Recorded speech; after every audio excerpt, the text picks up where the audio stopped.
Eee, Terima kasih Bang Karni, saya pikir sudah banyak diulas, tapi saya menyatakan awal saya menghargai orang yang melangkah daripada diam, tidak melangkah dan menunggu hasil.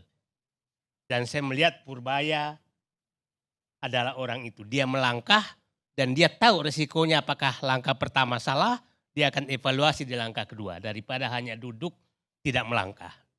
Nah itu saya menghormati orang seperti itu.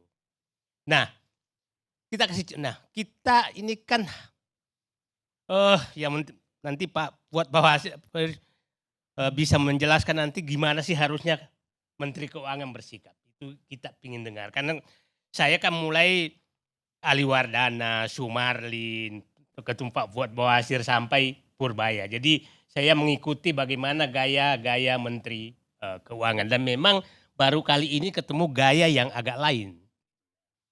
Saya membacanya bahwa Pak Purbaya ini ingin menggunakan kewenangan fiskal yang ada dalam dirinya betul-betul untuk menggerakkan ekonomi bawah. Itu bacaan saya. Bukan hanya menggerakkan APBN, tapi betul-betul ingin menyentuh ke bawah. Nah sehingga dia tidak ragu-ragu masuk ke kebijakan-kebijakan yang menyentuh seperti itu. Maka dia menyentuh Pertamina, menyentuh yang lain. Karena yang terpikir oleh dia, instrumen fiskal ini tidak hanya digunakan sebagai instrumen APBN, tapi instrumen untuk kesejahteraan rakyat. Itu bacaan saya, mazhab dia, mazhab yang dia mau lakukan. Nah, kita kasih contoh lah. Banyak yang mengeritik kenapa uang itu digelontorkan 200 triliun dari BI. Kalau saya seorang pengambil kebijakan publik, pilihannya kan begini. Kalau duit itu nongkrong di BI, maka pasti hasilnya nol. Oke? Kalau saya pindahkan ke bank, bisa nol, bisa negatif, bisa positif. Ya kan Pak? Nah, bagi pengambil risiko, kalau saya memang saya pindahkan. Karena ada opportunity. Kalau di Bank Indonesia tidak ada opportunity.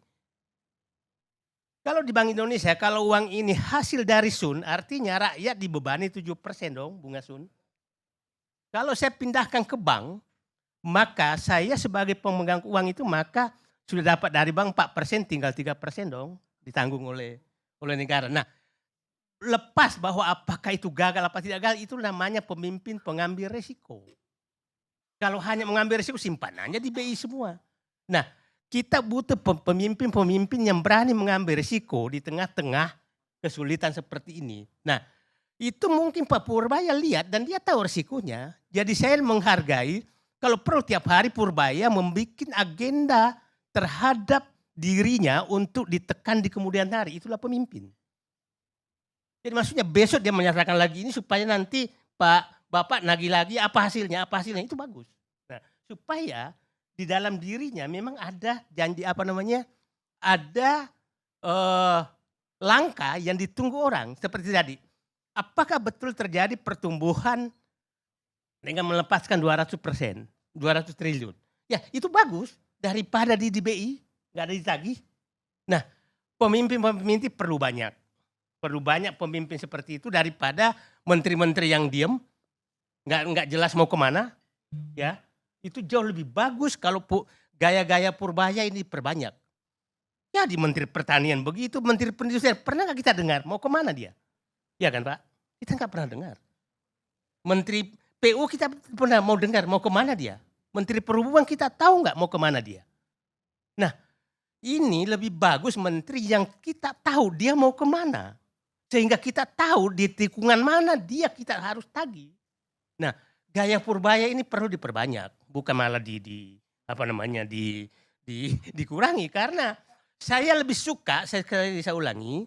Saya lebih menghormati seorang melangkah keluar di rumah walaupun hujan daripada dia di dalam rumahnya mengutuk hujan. Itu jauh lebih saya hormati. Nah orang seperti ini menurut saya kita ini kan. Jadi Pak Prabowo kelihatannya butuh orang seperti ini. Beginilah kita ini kan gaya komunikasi Menteri Keuangan kan kita udah terhipnotis dengan gaya Sri Mulyani 20 tahun. Yang keluar sewaktu-waktu nggak bisa berdebat, nggak mau apa, hanya menyatakan utang aman, neraca pembayaran aman, pajak akan dinaikkan, subsidi akan dipotong. Semua hanya ancaman yang keluar, gitu kan. Nah, ini muncul, cukai gua nggak naikin lah. Nah, cukai itu kan perokok itu 80% orang miskin. Jadi dengan tidak menaikkan cukai, rokok tidak naik, maka orang miskin tidak keluarkan uang banyak. Nah, itu cara-cara menurut saya di saat sekarang. Jadi saya kembali bahwa sepertinya Pak Purbaya ingin menggunakan instrumen fiskal bukan hanya untuk instrumen APBN, tapi instrumen kesejahteraan rakyat.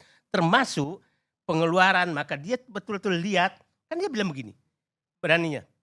Oke, MBG lu nggak pakai, gue cabut, ya kan Pak? Maksudnya, ya uang itu daripada nganggur sini, gue pakai untuk kesejahteraan rakyat. Nah, itu yang saya harapkan bahwa ada perubahan paradigma dari menteri-menteri keuangan sebelumnya yang hanya menggunakan instrumen fiskal sebagai instrumen APBN untuk dibagi-bagi oleh kementerian lembaga dan daerah. Tapi betul-betul dia melihat apa dampaknya terhadap rakyat. Dan kita lihat ada tanda itu di Pak Purbaya. Sehingga sebenarnya gaya dia menyentil kementerian lain itu adalah gaya dia, uang kamu kenapa nggak ke kesejahteraan rakyat? Kira-kira itu yang ada di pikirannya dia sehingga keluar komentar-komentar, kenapa ini begini, kenapa ini begini. Karena dia bilang, ini uang kan harusnya nyampe ke rakyat untuk kesejahteraan rakyat. Nah, itulah saya pikir ya mungkin, nah jangan ini orang ekonomi ini kadang-kadang muncul terus masap Purbayanomik lagi nanti. Macam yang penting. Nah, tapi saya hanya membacanya bahwa sepertinya masapnya Purbaya adalah ingin menggunakan instrumen fiskal untuk betul-betul kesejahteraan rakyat. Bukan hanya sekedar bagi-bagi belanja kepada kementerian dan lembaga. Dan saya ulangi lagi, saya menghormati orang yang keluar melangkah dan menyatakan aku di sini, silakan saya tunggu di depan, ini langkahku, silakan kritik dan saya siap menghadapi. Itu saya lebih menghormati. Jadi lepas dari apa segalanya, ya memang rakyat lagi butuh ada harapan. Nah karena terus terang rakyat ini ngamuk nih karena tidak ada harapan. Nah muncul Purbaya seakan memberikan harapan. Ini ada harapan nih. Nah karena Pak Prabowo hampir setahun ditunggu, harapannya timbul tenggelam gitu kan. Nah ini ada orang dimunculkan tiap hari ngasih harapan. tiap hari ngasih harapan. Nah, bukan orang Pak Ferdinand, orang yang berani memberikan harapan itu berani dituntut harapannya. Daripada orang diam tidak memberikan harapan, saya lebih menghormati orang yang keluar dengan memberikan harapan. Bahwa ada yang menyatakan palsu, itu tanggung jawab dia. Ya kan? Ya, tapi siapa tahu itu terbukti, itu jauh lebih bagus daripada tidak memberikan harapan. Itu Pak. Ya. Oke, Bang Karni, makasih.